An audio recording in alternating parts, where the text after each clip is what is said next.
આજની રસોઈના દાતા ભાવેશભાઈ મોવલિયા છે.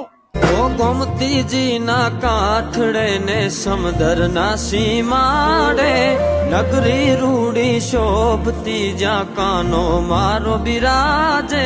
જગત નો નાથ મારો સાંભળ્યો છે રાજા, જગત નો નાથ મારો સાંભળ્યો છે રાજા. એ દ્વારિકાનો એ દ્વારિકાનો રાજા સોને રાખે.